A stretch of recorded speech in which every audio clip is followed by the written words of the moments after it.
Este es un mensaje del pastor John MacArthur, traducido y predicado en español para el mundo de habla hispana. Para esta noche vamos a ver Colosenses capítulo 1 y en cierta manera lo vamos a abreviar un poco para que podamos cubrir el mismo terreno y puedan salir con suficiente tiempo para salir de aquí y no hagan nada por un par de horas.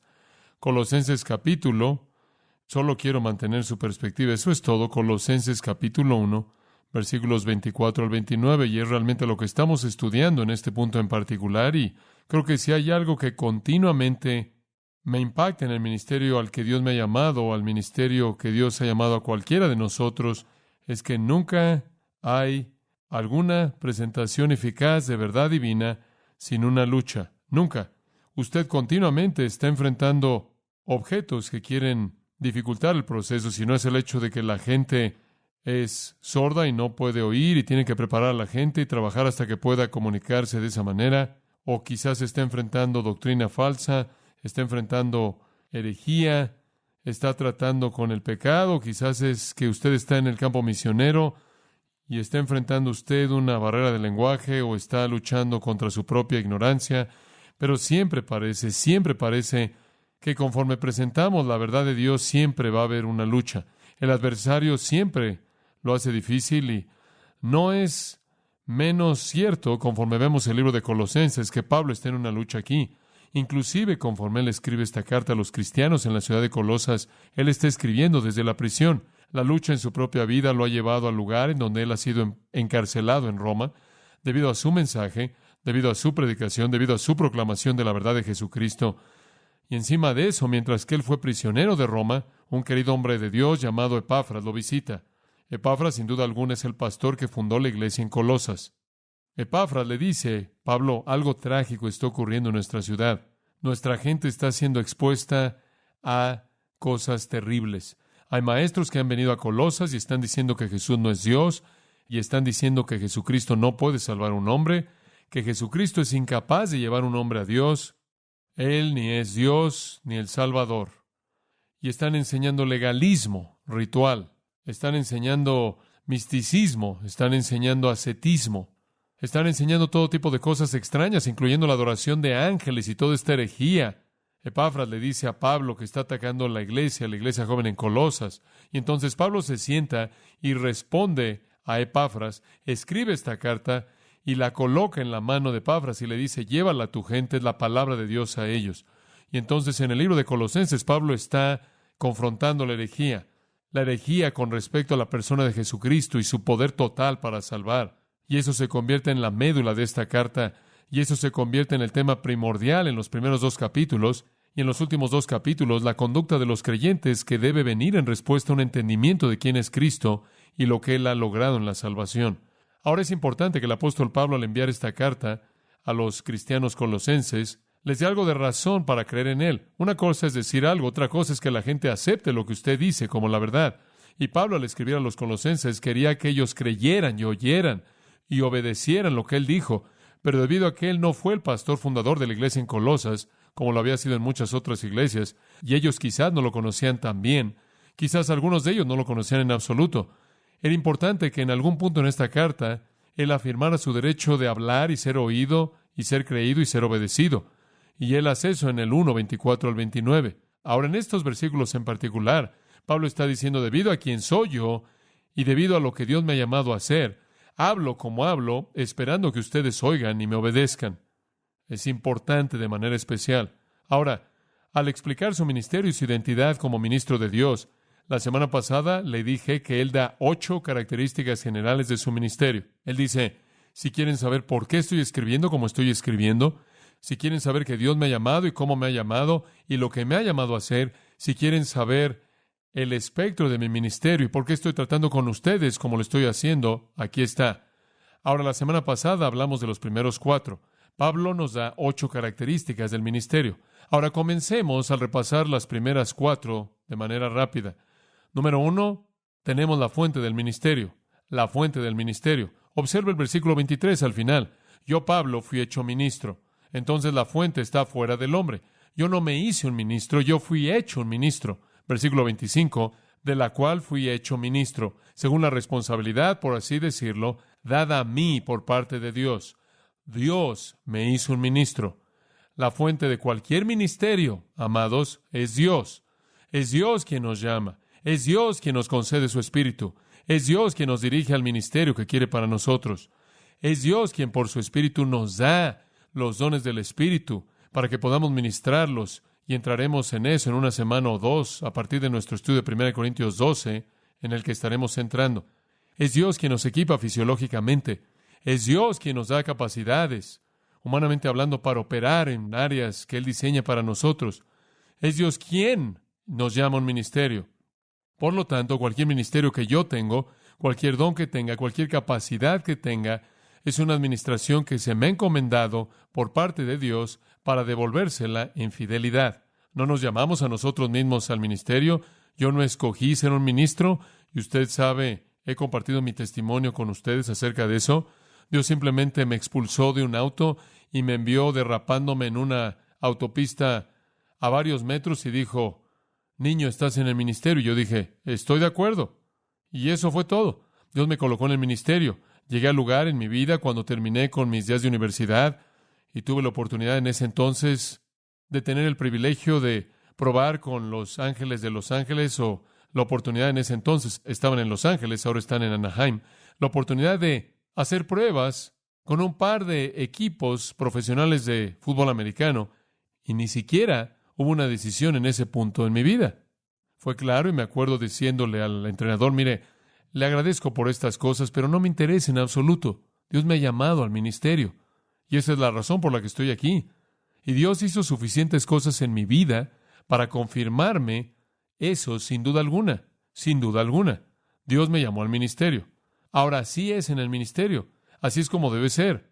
Debe tener ese sentido tremendo de compromiso de que Dios ha colocado su mano en mi vida. Y cuando Dios ha colocado su mano en su vida, en la de usted, y usted siente un conocimiento de su Espíritu operando en cierta dimensión, y usted percibe los dones que el Espíritu de Dios le ha dado, usted reconoce que se le ha encomendado algo que usted le tiene que devolver a Dios. A usted se le ha entregado una dispensación de Dios, y eso significa una responsabilidad, una administración, un llamado divino que cumplir. Y le voy a decir una cosa: algunas veces la gente me dice: ¿a dónde te gustaría jubilarte?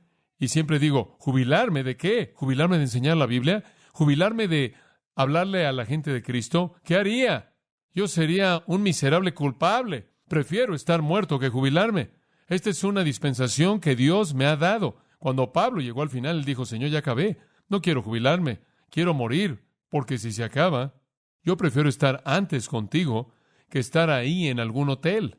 En segundo lugar, Pablo no solo habla de la fuente del ministerio, y simplemente estamos recogiendo los pedazos de la semana pasada, sino que él habla del espíritu del ministerio. Versículo 24. El espíritu del ministerio que ahora nos gozamos. El espíritu del ministerio es gozo. Siempre esta fue la actitud de Pablo. Pablo siempre tuvo la actitud de gozo, y le dije por qué. Gozo es un producto de la humildad. Ahora recuerde eso. El gozo es un producto de la humildad. Si yo realmente creo que no merezco nada, cualquier cosa que yo reciba me hace estar feliz. Y Pablo dice: oye, yo fui un blasfemo, yo mataba cristianos, yo fui esto, yo fui aquello, yo fui el primero de los pecadores, yo fui todas estas cosas, pero Dios me tuvo por fiel, me puso en el ministerio, me bendijo, me dio esto y esto y esto, y todo lo que tengo no lo merezco. ¿Cómo no voy a estar feliz? ¿Cómo no voy a estar gozoso? ¿Cómo no voy a estar agradecido? Y ¿sabe una cosa? Yo creo que al estudiar las Escrituras, usted descubrirá que cuando Dios llama a sus siervos más grandes, cuando Dios ha escogido a los suyos, Él siempre los hizo sentir su indignidad total para que cualquier cosa que tuvieran, lo vieran como una causa de gozo, porque fue un regalo de la gracia de Dios. Por ejemplo, Moisés, en la zarza ardiente, solo podía ver sus imperfecciones.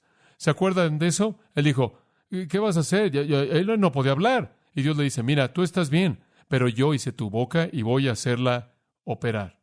Y yo sé que cada vez que Moisés se puso de pie y dio un discurso, él conoció la fuente de eso. Cuando Dios llamó a sus siervos escogidos, Él siempre los hizo enfrentar la realidad de su indignidad, su incapacidad fuera de Él. Dios le dijo a Moisés: ve y te diré lo que debes decir. Tome, por ejemplo, a Gedeón en Jueces capítulo 6. Gedeón, ahí en la era, él dice: oh, Señor mío, él dice: ¿cómo voy a salvar a Israel? ¿Me estás llamando a salvar a Israel? Gedeón dice: aquí mi familia es pobre en Manasés. En otras palabras, ni siquiera puedo financiar un ejército. ¿Cómo voy a hacer esto? y soy el menor en la casa de mi padre. Yo soy el hombre de más bajo rango en la casa y siempre estamos tan pobres como un ratón de iglesia. ¿Cómo voy a financiar esto y cómo voy a tener suficiente credibilidad para guiarlo? Y Dios le dijo, bien, estás donde quiero que estés. Sabes que eres inútil. Y entonces, ¿qué le dice Dios? Me gusta. Él le dice, ve, en esta tu fuerza. Tu fuerza está en tu humildad. ¿Y recuerda qué pasó? Dios le dio un ejército de 300 personas. Dice usted, ¿cómo es posible que un ejército de 300 personas pudieran ganarle a alguien? Ni siquiera tuvieron que pelear. Simplemente se colocaron en un círculo grande, tocaron trompetas, rompieron contenedores, y en el otro ejército se mataron los unos a los otros.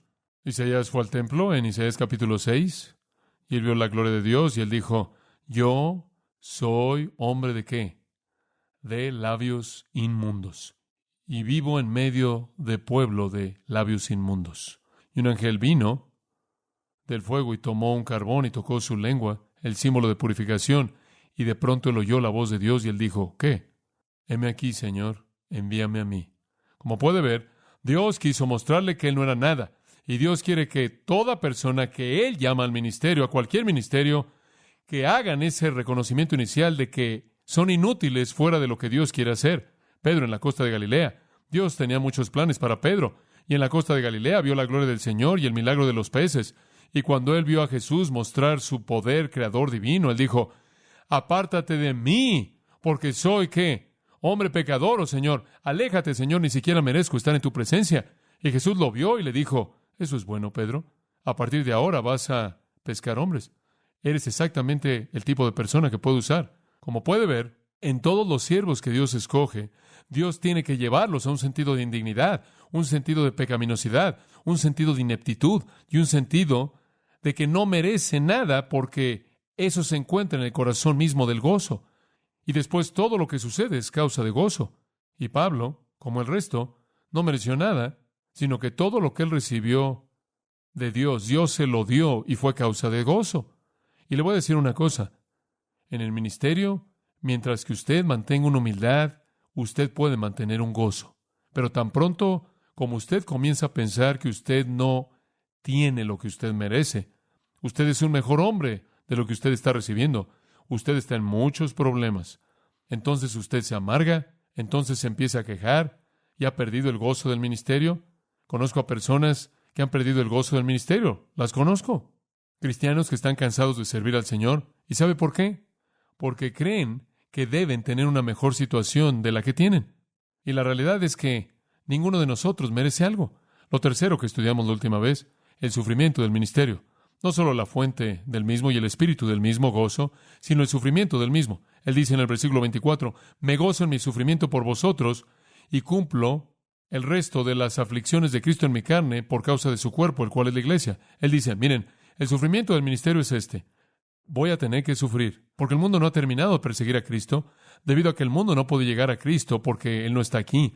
Me van a perseguir a mí, pero eso está bien porque si sufro, estoy llevándoles el Evangelio a ustedes y eso está bien. Estoy dispuesto a sufrir, Pablo dice, estoy dispuesto a morir por la obra del Señor. Eso es lo que Él quiere. Estaba leyendo una historia interesante esta semana en una edición antigua de la revista Harper. ¿Quieres saber qué tan antigua? Septiembre de 1875. Es una historia interesante y decía esto. Se cuenta una historia de Pusa, el alfarero chino, que se le ordenó que produjera alguna obra grandiosa para el emperador y trató por mucho tiempo y se esforzó mucho, pero en vano. Finalmente, en desesperanza total, él se arrojó a sí mismo a su horno, encima del barro, y lo quemó hasta matarlo. Cuando se extinguió el fuego y se descubrió la obra de barro, se descubrió que su carne ardiente había marcado la obra de barro, de tal manera que se consideró la porcelana más hermosa que jamás se había conocido. Eso es interesante. ¿Cuál es la aplicación? En el ministerio es lo mismo. Es el sacrificio personal lo que trae la belleza. ¿Se da cuenta? Es el sacrificio de uno mismo lo que produce la belleza. Es el sacrificio personal que lo distingue de lo que es común y ordinario. Lo cuarto, simplemente repasando, lo cuarto que estudiamos la última vez que Pablo, al ver su ministerio, fue el espectro del ministerio. Versículo 25. ¿Cuál es el espectro al final del versículo 25? ¿Para cumplir qué? ¿Qué? La palabra de Dios. ¿Cuál es el espectro del ministerio? Simplemente es hacer lo que Dios lo ha llamado a que usted haga. Maximizar su esfuerzo. Cumplir la palabra de Dios. Dios me ha hablado, Pablo dice, y Dios me ha dicho qué hacer, y es mi responsabilidad hacerlo. Cumplir la palabra de Dios. ¿Qué significa eso? Significa cumplir la palabra de Dios a mí en mi llamado. Significa predicar la palabra del Evangelio. Significa enseñar todo el consejo de Dios. Significa cumplirlo todo.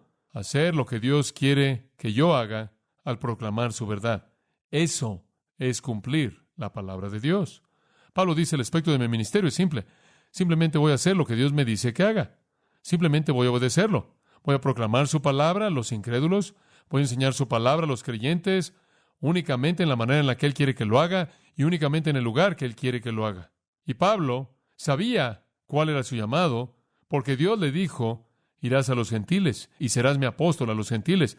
Y Dios diseñó a dónde iba a ir y Él fue ahí y Él obedeció a Dios y cuando murió Él dijo, les puedo decir, en este momento he cumplido mi ministerio, he acabado mi carrera. El gran deseo del hombre de Dios, el gran deseo de cualquier persona en cualquier ministerio, es cumplir la voluntad de Dios al proclamar la palabra de Dios en el lugar del llamado de Dios. Y Pablo no dejó que nada lo detuviera de hacer eso.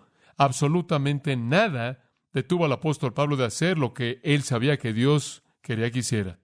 Ese es el espectro del ministerio. Cúmplalo. No haga un trabajo a medias. No haga un trabajo de 3/4. No sea flojo. Haga el trabajo completo en el lugar en el que Dios lo ha llamado a hacerlo. Y eso demanda un compromiso tremendo. Hacerlo. Eso nos lleva a los siguientes 4, y quiero compartirlas con usted en esta noche. Hemos visto la fuente del ministerio, Dios. El espíritu del ministerio es gozo. El sufrimiento del ministerio es en nombre de Cristo por causa de la iglesia. El espectro del ministerio es cumplir la palabra de Dios en su totalidad. En quinto lugar, el tema del ministerio. Ahora, ¿qué es lo que estamos diciendo? ¿Qué es lo que estamos proclamando? ¿Cuál es el tema? ¿Cuál es el mensaje del ministerio? Versículo 26. El misterio que había estado oculto desde los siglos y edades, pero que ahora ha sido manifestado a sus santos. ¿Cuál es el tema del ministerio? El misterio que había estado oculto desde los siglos y edades, e incidentalmente siglos significa tiempos y edades significa gente. Entonces ha estado escondido de épocas y gente, pero ahora es dado en manifestación a los santos. ¿Cuál es el mensaje? El misterio. Debemos enseñar a la gente el misterio. Dice usted, oye, espera un momento. ¿De qué está hablando esta palabra misterio? Muy bien, permítame darle una pequeña teología rápida del término misterio. Esto es muy interesante.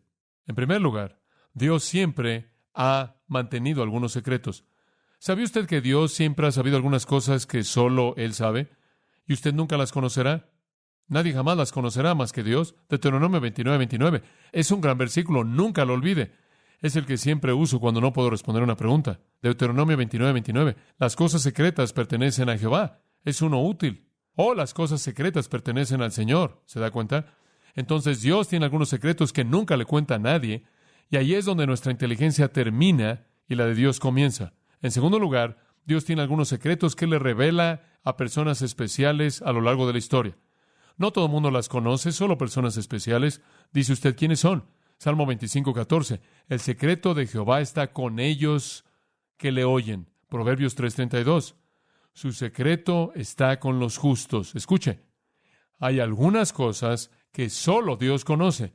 Hay algunas cosas que Él le revela únicamente a personas especiales. ¿Quiénes son las personas especiales? Son los justos. Son los que creen en Dios. Son los que se encomiendan a Él. Son aquellos en quienes el Espíritu Santo mora en esta época. Son los hijos de Dios. Ahora, en tercer lugar, hay algunos secretos que Dios escondió de todo mundo en el pasado y le revela a todos los santos en el Nuevo Testamento.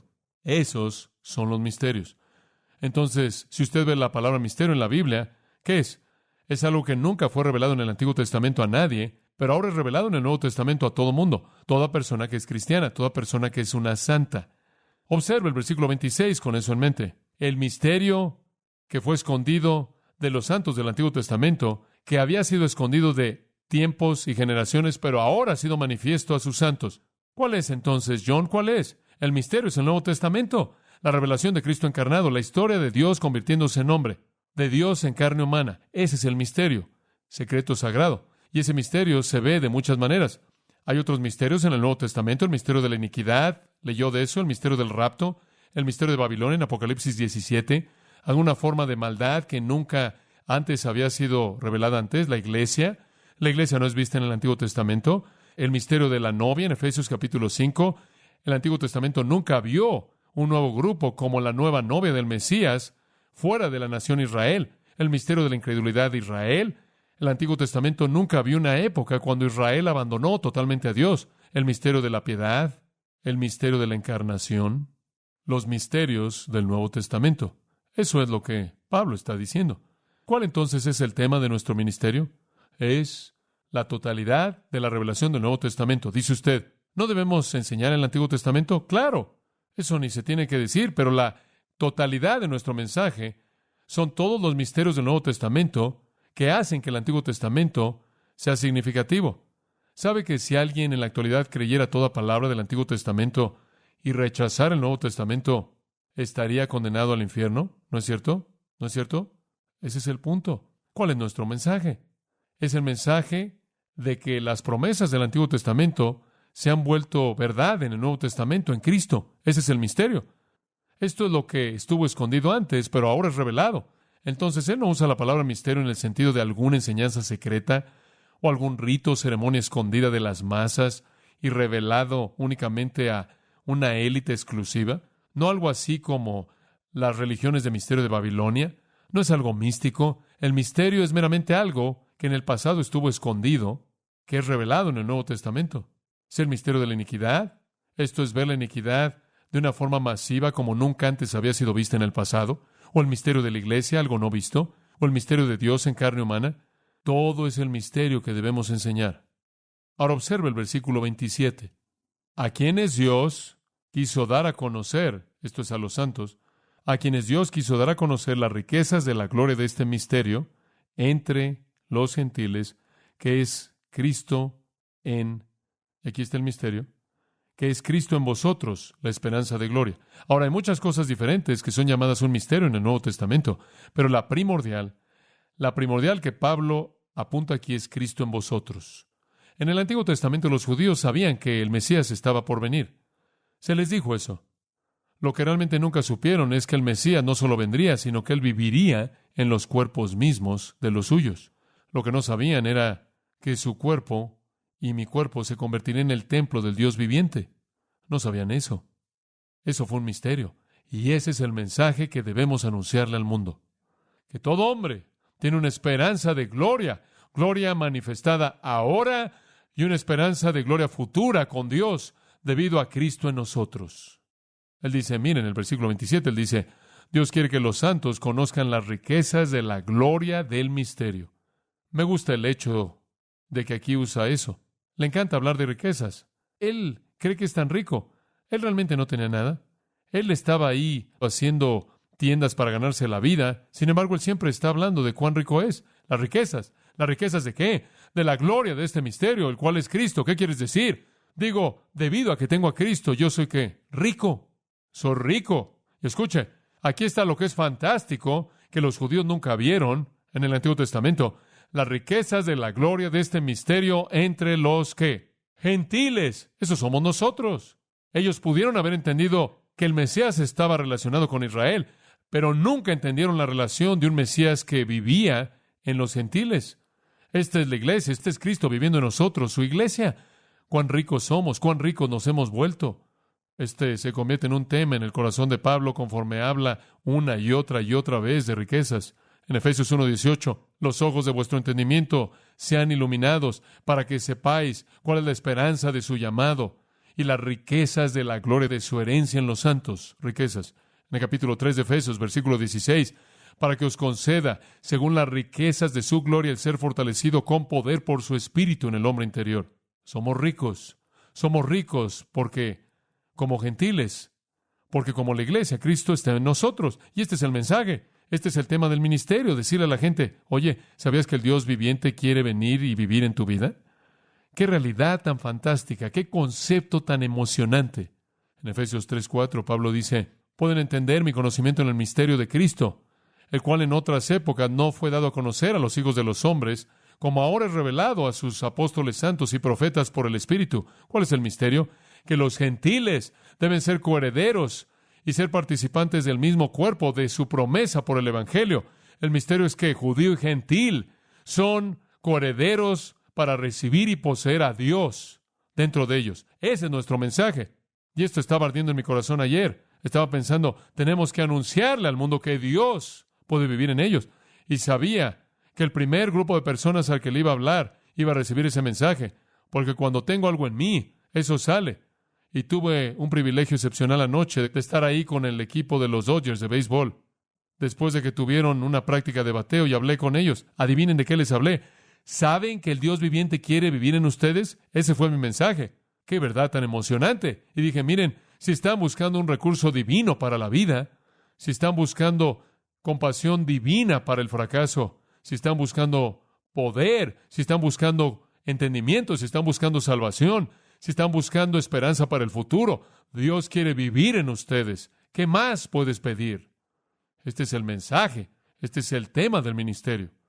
Digo, no andamos por todos lados en el mundo diciéndole a la gente, todos ustedes por favor mejoren, como mi entrenador de antes solía decir, o te corriges o te vas. No estamos diciendo eso, es correcto. Así es como él siempre lo dijo. No estamos diciendo eso, no estamos forzándole a alguien algún tipo de ritual impuesto o alguna alteración autoestilizada de la vida. No estamos diciendo, por favor, podrías hacer tu resolución de Año Nuevo cada mes. No estamos diciendo eso. Ese no es el mensaje. Lo que estamos diciendo es, Dios quiere venir y vivir en ti. Eso es lo que estamos diciendo.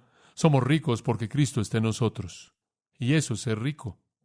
Eso es ser rico más allá de la imaginación. Porque si usted ve Colosenses 2:3, dice, en quien, y eso se refiere a Cristo en el versículo 2, en quien están escondidos todos los tesoros de la sabiduría y del conocimiento. Escúchame, en Cristo está toda la sabiduría y todo el conocimiento. ¿Y Cristo vive en dónde? En mí. ¡Qué recurso! ¡Qué recurso! En Romanos, simplemente un pensamiento en el versículo 23 del capítulo 9, ¿no es cierto? Y que Él dé a conocer las riquezas de su gloria, para dar a conocer las riquezas de su gloria en los vasos de misericordia que Él preparó para gloria. Dios, por su misericordia, nos hizo ricos ahora y para siempre. Somos ricos. Romanos 11:33 lo vuelve a decir. Oh, profundidad de las riquezas de la sabiduría y de la ciencia de Dios. Él es tan rico en ciencia o en conocimiento, es la idea, tan rico en sabiduría, tan rico en misericordia, tan rico en gracia, tan rico en amor, tan rico en todo, y Él lo depositó todo en nosotros. Es una realidad increíble. Cuando usted se detiene a pensar en esto, algunos de los hombres, y no es sorprendente, dicen que usted usa 1/10% de su cerebro. Piense en la espiritualidad de tener al Dios viviente dentro de usted y piense en cómo algunos cristianos viven.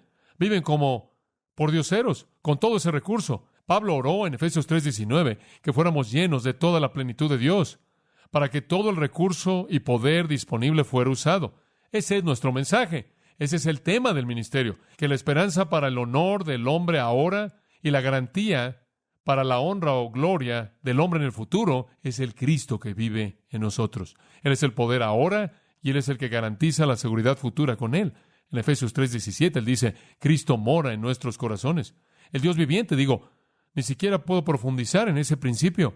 Entre más pienso en esto, más increíble se vuelve. De regreso en Juan capítulo 6, y nuestro Señor estaba hablando en el 6:56, creo, el que come mi carne y bebe mi sangre, ahora escuche, mora en mí, yo en Él. Jesús dijo, si participan, y Él estaba hablando de participar espiritualmente. Si ustedes participan en mi muerte, si ustedes aceptan mi muerte en la cruz para ustedes y creen en mi sangre expiatoria, si ustedes aceptan el sacrificio por el pecado que hice en la cruz, entonces vendré y viviré en ustedes. ¡Qué realidad tan fenomenal! Ese es nuestro mensaje. Eso es lo que el mundo necesita oír. En Juan 14:17, el Espíritu de verdad, que el mundo no puede recibir porque no lo ve ni le conoce, pero vosotros le conocéis porque Él mora con vosotros y estará en ustedes. El Espíritu Santo va a venir y va a estar en ustedes. En Juan, mismo capítulo, el versículo 23, Juan 14:23, Él dice, Si un hombre me ama, guardará mis palabras, y mi Padre le amará, y vendremos a él y haremos nuestra morada con él. Si aceptan mi cruz, en Juan 6, me amarán y me obedecerán en ese acto. Entonces vendré y viviré en ustedes y moraré en ustedes. Una realidad fantástica. En Romanos capítulo 8 nos dice, no estáis en la carne, Romanos 8:9, sino en el Espíritu, si el Espíritu de Dios mora en vosotros. Y si alguno no tiene el Espíritu de Cristo, no es de él. Y si Cristo está en vosotros, el cuerpo está muerto debido al pecado, pero el Espíritu es vida debido a la justicia. Si usted es un cristiano, él dice, el Espíritu de Dios está en usted, el Espíritu de Cristo está en usted y Cristo está en usted. 3 maneras diferentes de decirlo. Dios vive en nosotros. ¡Qué realidad tan incomprensible!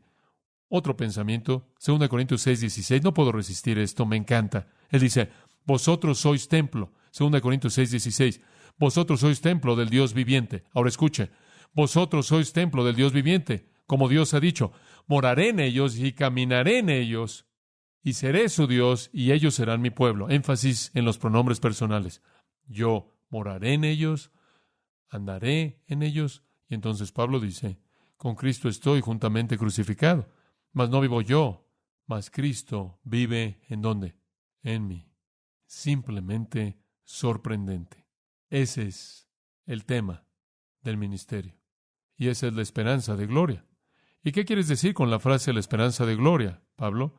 Quiero decir, toda la gloria que jamás podría ser suya cuando Cristo está, ¿qué? En ustedes. La única esperanza que un hombre jamás tiene para la gloria ahora, futuro, en cualquier momento, bajo cualquier condición, es cuando Cristo mora dentro de él. Dios quiere vivir en usted. Ese es el mensaje. Entonces vemos la fuente del ministerio, el espíritu del ministerio, el sufrimiento del ministerio, el espectro del ministerio, el tema del ministerio. Versículo 28, veamos el estilo del ministerio. Y esto es simple, el estilo del ministerio. Versículo 28. ¿A quién anunciamos? Amonestando a todo hombre y enseñando a todo hombre en toda sabiduría. Deténgase ahí. El estilo del ministerio, ¿qué es, Pablo? ¿Cuál es el estilo? Digo, ¿cómo lo hacemos? ¿Cuál es el modelo? ¿Cuál es el modo? ¿Cuál es el método? Aquí está, él dice, anunciamos. Cotangelo, literalmente significa proclamar. Es el lenguaje de la misión. Se refiere a declarar una verdad terminada, un suceso terminado. Y es un término general para la misión que proclama Pablo. ¿Cuál es el estilo de nuestro ministerio? Dice usted, ¿es solo andar de manera sutil y simplemente vivir la vida? No, es abrir su boca, es proclamar. Usted tiene que vivir la vida, no estoy negándolo, pero tiene que abrir su boca de vez en cuando. Habla mucho de ejemplo y el ejemplo es importante, pero nadie va a seguirlo al reino a menos de que tarde o temprano usted abra la boca. Entonces, el estilo del ministerio, Pablo dice, anunciamos. Esto no necesariamente es predicación formal en este término, es simplemente hablar la verdad y tiene 2 componentes. Tiene un negativo, advertencia, tiene un positivo, enseñanza, y tiene un fin en mente, que la sabiduría sea impartida. ¿Cómo imparte usted sabiduría? ¿Cómo proclama sabiduría? De manera negativa, al advertir, de manera positiva, al enseñar. Advertir y enseñar. ¿Qué significa advertir, amonestar en el griego? Usted conoce la palabra, noceteo, la hemos explicado muchas veces. ¿Qué es advertir? Permítame darle la definición bíblica de la palabra griega aquí. Significa consejo alentador a la luz del pecado y el castigo venidero. Es simplemente lo que usted hace con sus niños. Sigue así, hijo, y vas a meterte en problemas serios. Eso es advertencia. Es un consejo alentador a la luz del pecado y el castigo inminente. Amonestar. Lo hemos explicado desde el punto de vista de 2 de Tesalonicenses 3, 14 y 15. Debe ser hecho gentilmente, pero es hecho firmemente. Vemos su uso en muchos pasajes del Nuevo Testamento. Todo cristiano tiene la responsabilidad, le quiero decir, todo cristiano tiene la responsabilidad de amonestar. En Colosenses 3:16, la palabra de Cristo mora en abundancia en vosotros, enseñándoos y amonestándoos unos a otros en toda sabiduría. Eso es simplemente una responsabilidad que todos tenemos. Advertirnos unos a otros si hay pecado. En Romanos capítulo 15, versículo 14, yo mismo estoy persuadido de todos vosotros, hermanos, de que también estáis llenos de toda bondad, llenos de todo conocimiento y capaces de amonestaros unos a otros. Debemos amonestarnos unos a otros. Si hay un pecado en la vida de un creyente, debemos advertirles de manera amorosa, gentil. Tenemos esa responsabilidad. Todo pastor tiene esa responsabilidad. Esa es mi responsabilidad. Él dice en 1 Tesalonicenses 5:12, También os rogamos, hermanos, que reconozcáis a los que trabajan entre vosotros y están sobre vosotros en el Señor y os amonestan. Tenemos que amonestarlos, tenemos que advertirles de su pecado, de la falsa doctrina, de las consecuencias de la desobediencia, de las consecuencias de la pereza espiritual, de no estar en la voluntad de Dios. Tenemos que advertirles como advertimos a nuestros hijos y los amamos. Y el segundo aspecto, y el lado positivo, es enseñanza, impartir doctrina positiva. Ahora hacemos ambos, impartimos doctrina positiva y advertimos. Debemos enseñar la palabra de Dios. Entonces, ¿cuál es la proclamación que llevamos a cabo? Involucra advertir y enseñar. Sea un incrédulo, ¿sabes una cosa? Si sigues viviendo como vives, si sigues rechazando a Dios y a Cristo, quiero advertirte de lo que te va a pasar. Eso es advertencia. Y después usted le tiene que decir a ese mismo incrédulo, permíteme enseñarte lo que necesitas hacer. Las mismas dos cosas se aplican a la iglesia. Si usted ve a un cristiano pecando, usted le advierte y después lo instruye. Entonces, esas dos cosas son la médula del estilo del ministerio, lo cual es hablar, proclamar, anunciar, declarar una misión. Y esa misión tiene dos partes, y eso es advertir y enseñar. Y observe lo que usted debe enseñar. Toda sabiduría, usted no deja nada fuera. La sabiduría significa principios espirituales. En base a principios espirituales, advertimos a los hombres y les enseñamos. Y este fue el estilo de Pablo. Siempre hizo esto. Y él normalmente relacionó los dos. Él normalmente enseñó doctrina sólida y después, en base a la doctrina sólida, él les advirtió. Él dijo, ahora que les he dicho esta verdad, así es como deben actuar. Entonces, para el hombre de Dios, su estilo de vida es dictado, es determinado. ¿Y saben ustedes lo que todos nosotros somos? ¿Están listos para escuchar esto? Todos somos proclamadores, es correcto. Algunos de nosotros nos ponemos de pie y proclamamos de esta manera y le hablamos a multitudes grandes de personas. Algunos de nosotros salimos ahí cuando estamos en grupos pequeños de amigos y parientes y proclamamos dónde estamos, pero todos proclamamos. Todos somos bocas para el Señor, advertir y enseñar. Muy vital. Tomándolo a mi propio corazón, yo sé a lo que Dios me ha llamado. Él no me ha llamado a ponerme de pie aquí y darles mi opinión. Él no me ha llamado a decirles por quién votar y por qué deben protestar, en qué situación económica actual, etcétera, etcétera. ¿Sabe a lo que me ha llamado? A proclamar. Ese es el estilo. ¿Dice usted a proclamar qué? A proclamar el misterio de Cristo en vosotros y todo lo que eso significa. Todo lo que eso significa para su vida. Y al hacer eso, advertirle y enseñarle. Ahora, ¿sabe usted lo que es tan hermoso de esto? Él dice, a quien predicamos. Ahora escuche, advirtiendo, ¿a quién dice? Advirtiendo a todo hombre, enseñando a todo hombre, en toda sabiduría, a fin de presentar, ¿qué? A todo hombre. ¿A quién debemos enseñarle entonces? Solo a los elegidos. No, es bastante obvio, ¿no es cierto? A todo mundo, a todo mundo, a todo hombre.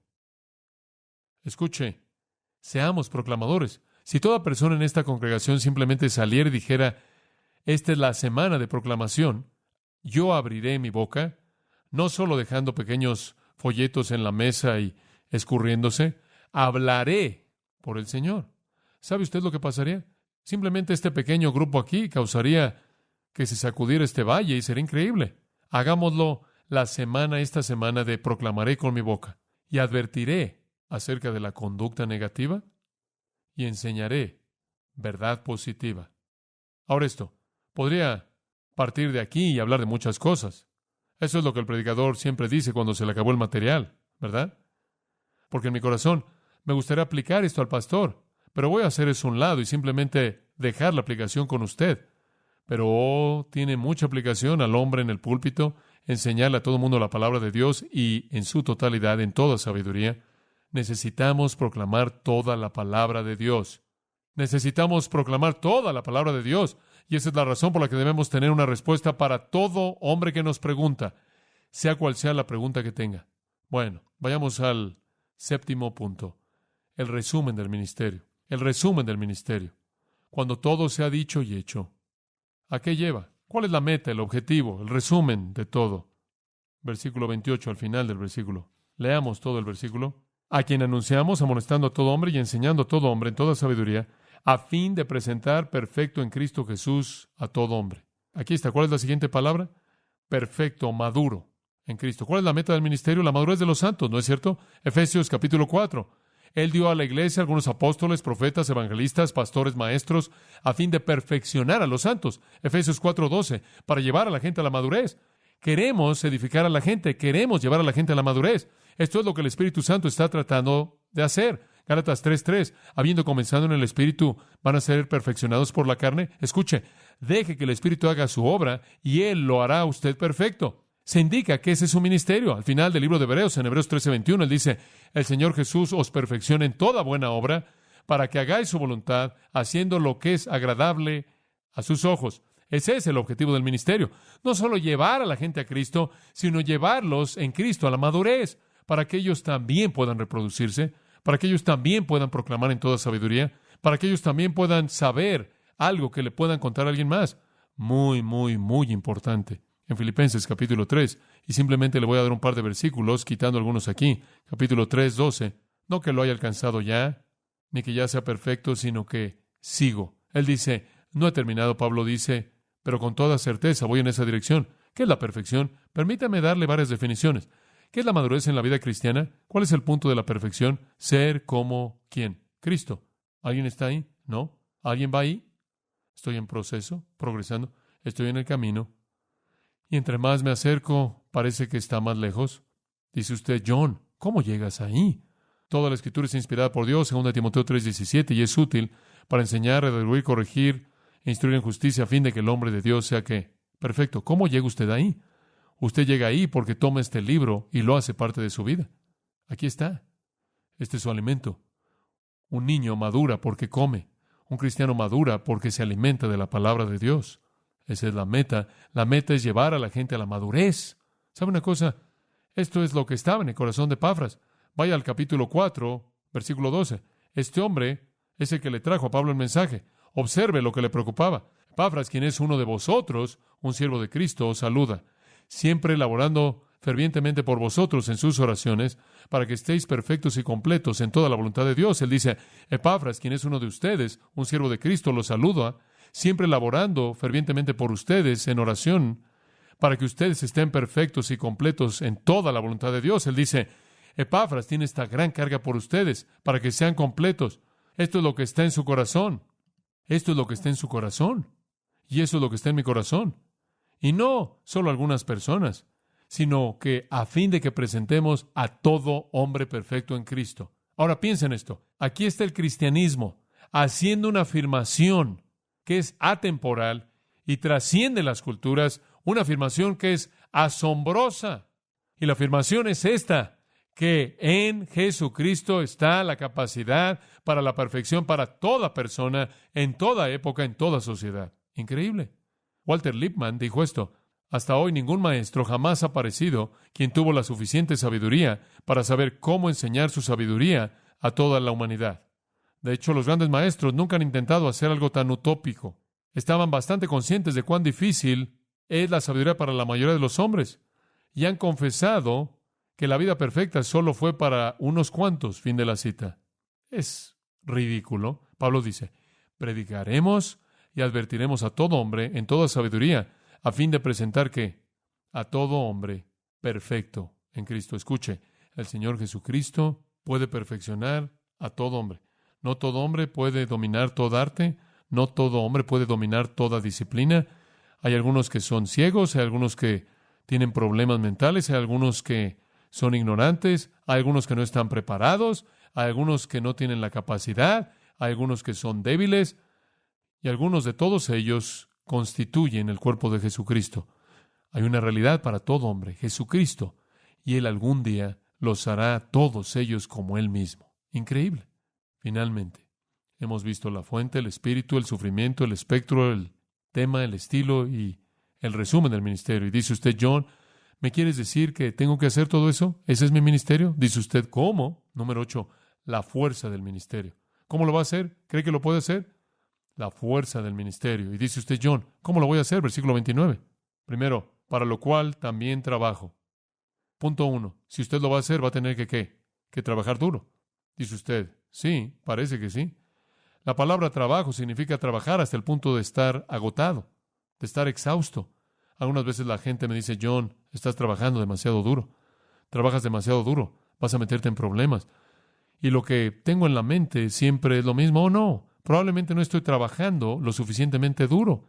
Como puede ver, Pablo dice esto, yo para esto también trabajo al punto de quedar exhausto.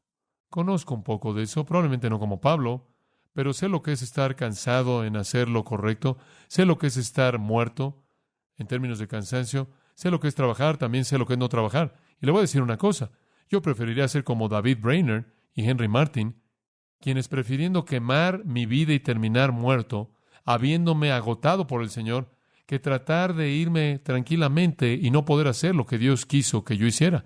Él está en control de mi vida y el ministerio es trabajo. Y recuerdo, nunca lo olvidaré, una señora me dijo en el campo de golf una vez, tú eres un joven inteligente, deberías meterte al ministerio. Le dije, ¿en serio? Ella dijo, sí, no tienes que hacer nada y puedes ganar mucho dinero. Le dije, es interesante que usted diga eso, estoy en el ministerio, permítame decirle algunas cosas.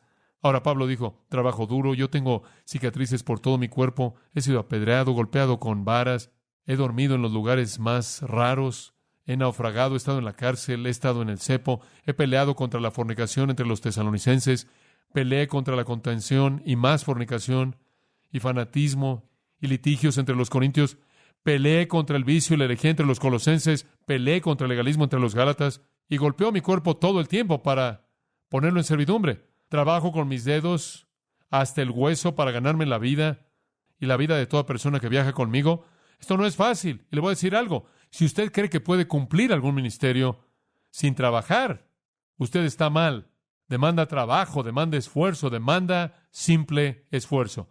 Y usted empuja si usted va a hacer algo. Pablo empujó su cuerpo, enseñó horas y horas y horas durante todo día, diariamente durante 3 años, en la escuela de Tirano, de la 1 a las 5, y regresó a trabajar en la tarde cuando estaba fresco, y después él fue de casa en casa a la mitad de la noche, y después el resto de la noche se quedó llorando por ellos, dice en Hechos 20, lo hizo por 3 años. Henry Martin dijo cuando fue a la India, ahora estoy aquí, y sé lo que quieres que haga, ahora déjame arder para ti, Dios. La palabra luchando aquí, dice él, trabajo, luchando. La transliteración es agonizar. Es una palabra deportiva. Usted puede ser un cristiano flojo. Usted puede ser un pastor flojo. Usted puede ser un misionero flojo. Usted puede ser un maestro de escuela dominical flojo. Usted puede ser un ayudante flojo en la iglesia. Usted puede ser un flojo lo que sea. Pero le voy a decir una cosa. Usted nunca cumplirá la palabra de Dios en su vida y nunca optimizará su ministerio. Demanda un máximo esfuerzo para los años de su vida el cumplir la palabra de Dios en su vida. Entonces él dice, yo trabajo, dice usted, te voy a decir una cosa, se oye un poco como que tú lo produces, me parece que se oye un poco humanista. Bueno, él no llegó al final del versículo. Trabajo luchando según qué, la potencia del qué, la cual actúa poderosamente en mí.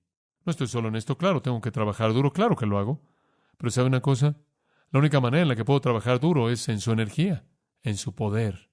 Y yo hallo que conforme Pablo dice, recuerde lo que dijo, cada mañana soy renovado con fortaleza fresca. ¿Se acuerda lo que él dijo? Yo sé día tras día que el poder de Cristo por su Espíritu está operando en mi vida y Él me da una energía casi sobrenatural. Hay ocasiones en las que no siento que lo puedo hacer, sin embargo lo hago. Y cuando se acaba, sé que el recurso vino de afuera de mí mismo, porque Dios me dio el poder. Trabajo duro, desde el punto de vista humano, pero todo sería cenizas absolutas. Todo se quemaría y no sería nada si no fuera la energía de Dios capacitándome a mí. Entonces, cuando algo se hace, no es porque yo trabajé duro, es porque Él lo hizo. Él capacitó, Él dio el poder, Él dio el recurso. Ahora usted puede resumirlo en su propia mente. Ahí está. Él presenta sus credenciales como un ministro y Él llama a los colosenses a oír y creer y obedecer lo que Él dice. Y Él nos da una mirada tremenda del ministerio, y lo único que le puedo decir es lo que he oído y confío en que usted lo aplique. Padre, gracias por nuestro tiempo en esta noche. El tiempo se acabó y estamos agradecidos. Hemos tenido un tiempo tan rico en esta noche. Hablamos de ser ricos. Simplemente te agradecemos. Gracias por nuestros queridos amigos que son parte de la familia de Grace Church.